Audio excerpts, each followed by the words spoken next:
sommes le 11 février 1786, il est 1h du matin.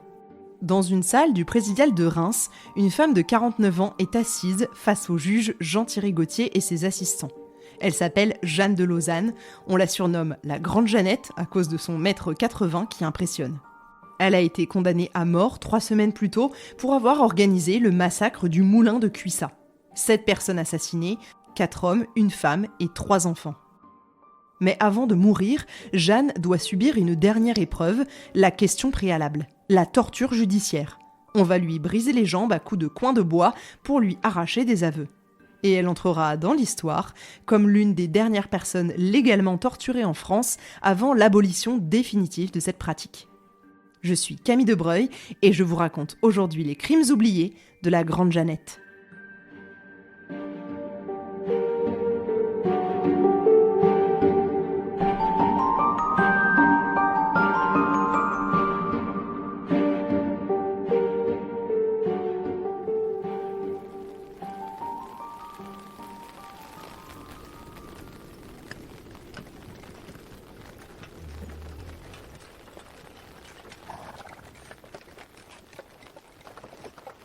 L'hiver 1786 est rude à Reims. Dans les rues pavées, la foule se masse déjà autour du présidial, ce bâtiment de justice créé en 1551 par Henri II. L'affaire du moulin de Cuissat est sur toutes les lèvres depuis des mois. 7 morts d'un coup, une bande d'hommes du village, et au centre surtout, une femme, Jeanne de Lausanne. Une femme, vous imaginez, capable d'orchestrer tout ça ? En janvier, les 3 premiers condamnés ont déjà été exécutés. Les 3 Nicolas, Niquet, d'Argent et de la Haute Maison, ont été roués de coups, place de la Couture, le 19 janvier 1786. Mais avant de mourir, ils ont subi la torture. Et sous les coups, ils ont tous fini par désigner Jeanne comme l'organisatrice du massacre. Mort pour mort, autant rendre justice à leurs victimes, non ? Selon leurs aveux, arrachés dans la douleur, Jeanne était présente au moulin cette nuit-là et elle s'était même enfariné le visage pour ne pas être reconnue. C'est elle qui leur avait promis de l'argent s'ils tuaient toute la famille des Touches. C'est elle qui avait tout planifié. C'est elle aussi qui connaissait le moulin par cœur et qui leur avait dit où frapper et quand. Nicolas Niquet, dans son testament de mort, ses dernières volontés si vous préférez, a même parlé d'un 7e individu amené par Jeanne. Son copain d'Argent a dénoncé un certain Christophe Cuvillier, mais aucune preuve solide ne permettra de l'inculper. Durant 3 semaines, Jeanne attend dans sa cellule. Elle sait ce qui se profile pour elle. Elle sait que la justice ne lui laissera aucune chance. Et bien entendu, elle sait qu'elle va mourir. Mais avant, elle va souffrir. Beaucoup, beaucoup. Pendant toute la durée du procès, la Grande Jeannette est restée de marbre. Elle a maintenu sa version. Elle nie toute implication dans le massacre. Elle dit qu'elle n'a jamais mis les pieds au moulin cette nuit-là. Elle affirme que les hommes mentent pour se décharger sur elle, encore et encore. Face au juge Gautier, Jeanne ne baisse jamais les yeux. Ce n'est pas une femme qui s'effondre facilement. Sa réputation la précède, elle est déjà connue à Reims et à Prouilly pour son caractère violent, sa langue acérée et son refus de se soumettre. En gros, dans les cabarets, on plaint son mari. Et puis, elle a déjà un casier, donc ça compte. Mais cette fois, ce n'est plus une simple bagarre de village dont il s'agit. Cette fois, on lui reproche d'avoir organisé le pire massacre que la région ait connu depuis des décennies. Comment vous dire que c'est un tout autre niveau ? Le procureur du roi la désigne comme l'instigatrice. C'est elle qui avait le mobile le plus fort. Elle avait perdu le moulin au profit de Détouche, elle l'avait attaqué en justice et elle avait perdu. Elle avait proféré même des menaces publiques contre lui et les avait finalement mises à exécution. Les témoins du village confirment tous, apparemment elle n'était vraiment pas très appréciée et même crainte. Jeanne était une femme aigrie, jalouse, capable de violence sans problème. Elle mesurait plus d'1m80, elle avait une force physique impressionnante, une voix forte, elle ne passait pas inaperçue et elle a peut-être même frappé ses gens elle-même. Bon, a priori, pas un seul pécor ne va venir à sa rescousse pour affirmer à quel point elle était douce et gentille. Jean-Baptiste Neveu, le cordonnier surnommé Gibbon, a avoué sa participation. Il n'a pas trop eu le choix. Il a confirmé la présence de Jeanne, les frères de la Haute Maison ont fait de même. Sous la torture, les 3 Nicolas ont tous désigné Jeanne. Face à ça, pourtant, mais elle continue de nier. Elle insulte, elle crie, elle se débat. Mais la justice de l'Ancien Régime n'a pas besoin de sa coopération pour la condamner. Les témoignages suffisent.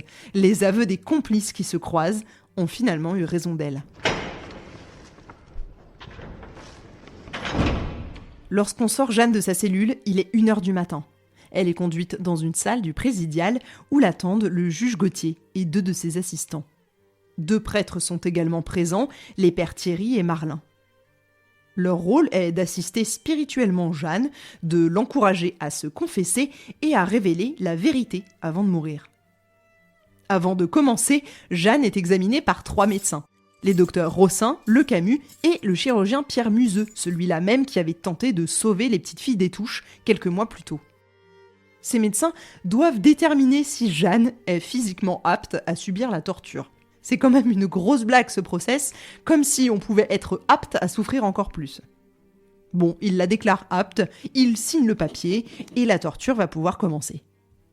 On l'interroge d'abord. Quel est votre nom ? Quel est votre âge ? Votre domicile ?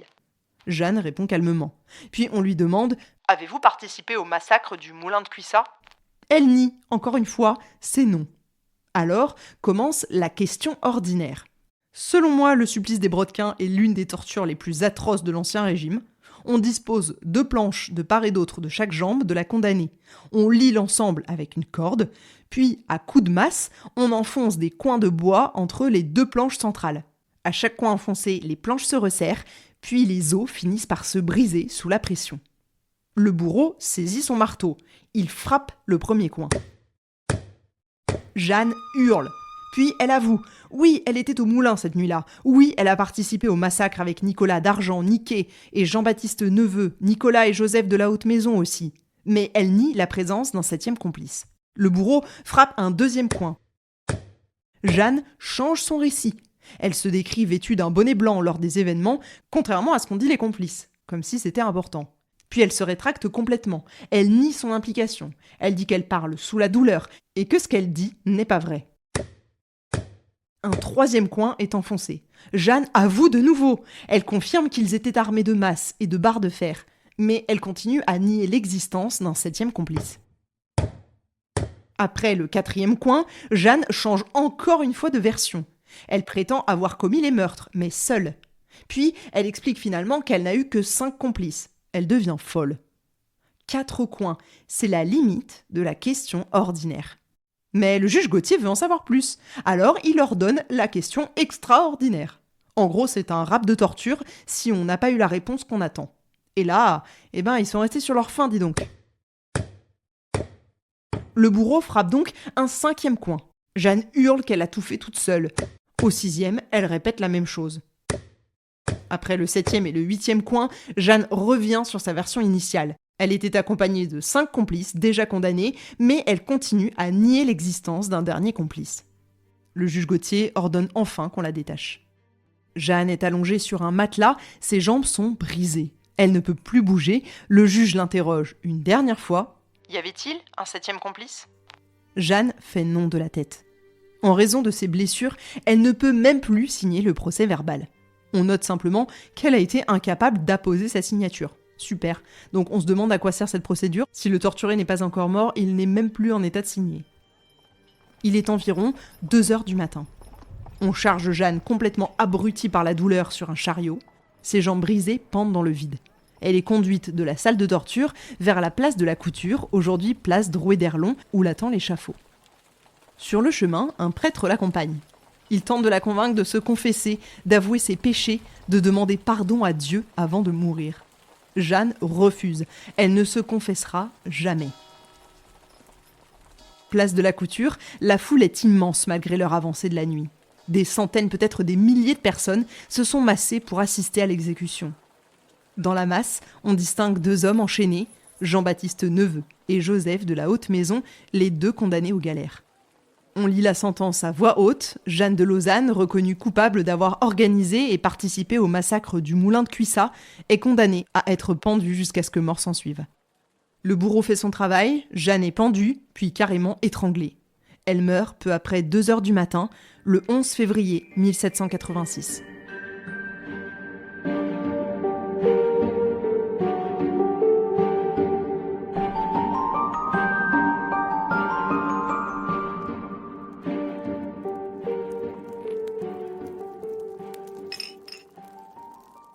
Jeanne de Lausanne est souvent présentée comme l'une des dernières personnes légalement torturées en France. En 1780, Louis XVI avait déjà interdit la question préparatoire, la torture avant jugement, mais la question préalable, celle infligée aux condamnés à mort avant l'exécution, a perduré jusqu'au 15 février 1788. Jeanne est donc l'une des dernières suppliciées, si ce n'est la toute dernière. Bien que la torture ait été pratiquée officieusement sous l'Empire, le régime de Vichy et j'en passe, elle ne fut jamais officiellement réintroduite. Jeanne est également la dernière personne pendue en public à Reims. Mais l'histoire de Jeanne ne s'arrête pas avec sa mort. Parce qu'elle a refusé toute confession, son corps n'a pas le droit à une sépulture chrétienne. Non, non, non. On le récupère et tenez-vous bien, on le fait bouillir pour en retirer les chairs, puis on sèche son crâne et on y grave 2 inscriptions toutes simples, pendue à Reims le 11 février 1786 et la Grande Jeannette. Notez que son nom vient en seconde position. Son squelette brisé est ensuite exposé dans l'amphithéâtre de l'école de médecine de Reims. Pendant plusieurs années, il sert aux épreuves d'anatomie. Les étudiants en médecine apprennent sur les os de la Grande Jeannette. Un médecin et chirurgien rémois, qui donnait des cours gratuits en 1799, s'amuse même un jour à attacher le squelette de Jeanne à la porte d'entrée, de telle sorte que le bras du squelette suit le mouvement de la porte. Mais une jeune femme fait un malaise en le découvrant, et suite à cet incident, le squelette est rapporté dans le cabinet d'anatomie. D'ailleurs, le nom de ce médecin va vous surprendre, j'en suis sûre. Nicolas Noël. La boucle est bouclée. Pendant des décennies, le squelette de la Grande Jeannette reste dans les collections rémoises, musées, facultés, cabinets de curiosité. On le regarde comme un objet scientifique, une curiosité criminelle et un fragment d'histoire locale. Puis, progressivement, on l'oublie. Le squelette disparaît des expositions, il est rangé quelque part, dans un carton, dans une réserve sûrement, et il va y rester plus d'1 siècle. En mars 2019, une habitante de Prouilly s'interroge. Qu'est devenu le crâne de la Grande Jeannette ? Celui qui a été gravé en 1785. Elle a entendu dire qu'un ancien élève de l'école de médecine l'aurait vu dans les années 70 ou 80. Elle contacte le journal L'Union pour lancer des recherches. Quelques jours plus tard seulement, le crâne est retrouvé. Il était dans un carton poussiéreux, rangé dans les archives du musée Le Vergeur à Reims. Sur le crâne, les inscriptions sont toujours visibles. Pendue à Reims le 11 février 1786, la Grande Jeannette. La redécouverte fait immédiatement sensation. Les journaux locaux s'emparent de l'affaire, et voilà qu'on reparle de Jeanne, du massacre, de la torture et de l'exécution. On ressort les archives, les livres et les articles. En octobre 2019, le crâne est brièvement exposé au musée Le Vergeur lors des représentations théâtrales consacrées à l'affaire. Ajas Théâtre rejoue la pièce de Jean-Pierre Troublant, créée en 1988, qui raconte le septuple meurtre. Mais cette exposition soulève des questions éthiques. Peut-on exposer les restes d'une femme exécutée il y a plus de 2 siècles ? Est-ce de la science, de l'histoire, ou juste du voyeurisme macabre et du divertissement ? Un homme se manifeste alors. Il prétend être un descendant de la Grande Jeannette. Il réclame au musée que les restes de son ancêtre soient inhumés dignement. Le débat est ouvert. Que fait-on de ces restes ? On les expose encore, ou alors on les étudie, on les enterre, qui décide ? Peut-on prouver que cet homme est bien son descendant ?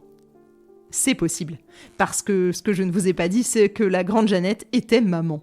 Elle a eu un enfant avec son 2e mari, Fauvet, qui porte le prénom très rare de Nicolas.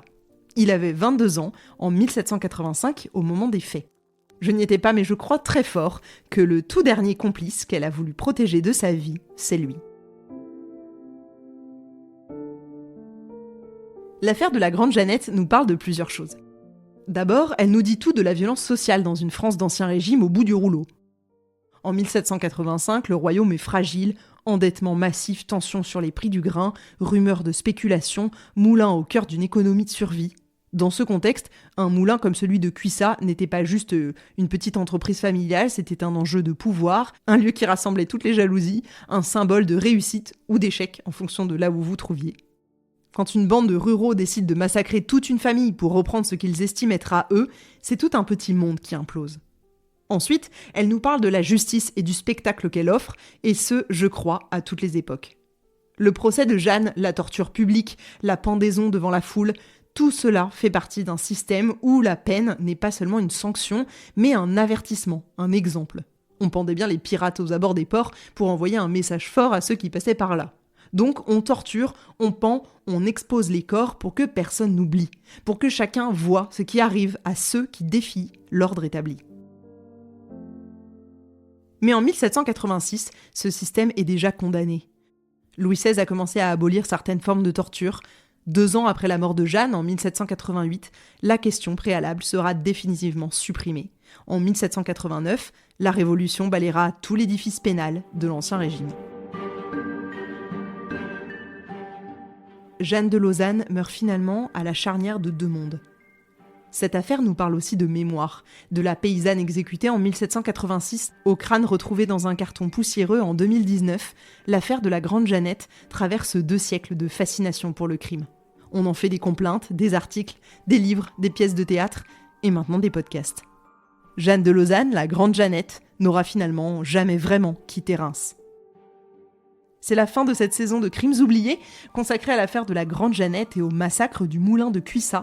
J'espère que cette plongée dans la France de 1785 vous aura captivé autant qu'elle m'a intéressée lors de mon enquête. Merci pour votre écoute et pour tous vos partages chaque semaine, vos retours qui me font très plaisir. Si vous voulez soutenir le podcast, n'hésitez pas à nous rejoindre sur Patreon ou simplement à partager les épisodes autour de vous, à en parler à vos proches, à me taguer sur les réseaux sociaux ou à laisser un avis ou une note sur votre plateforme d'écoute. Moi, je vous donne rendez-vous très bientôt pour une nouvelle saison, une nouvelle affaire, un nouveau crime oublié. Et d'ici là, prenez soin de vous.